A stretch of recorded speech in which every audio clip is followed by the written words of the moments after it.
products. Now, as fuel prices for vehicles and generator equipment continue to rise sharply, investors across various sectors are increasingly embracing solar energy as a sustainable and cost-effective alternative. Now, from hospitals and schools to private businesses, the shift towards solar power is gaining momentum. Some institutions have taken the bold step of fully transitioning from conventional electricity to solar systems in a bid to cut operational costs and reduce their carbon footprint. The reason why we decided to go to solar is today, you go anywhere in the world, most conferences, they are talking about carbon emissions.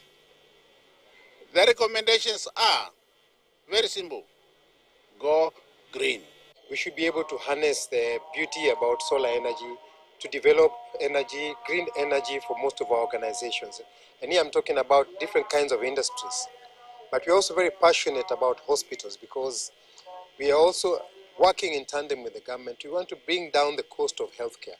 All right, with that, we've come to the end of this edition of Business Prime. My name is Calvin Yakundi. Have a wonderful night.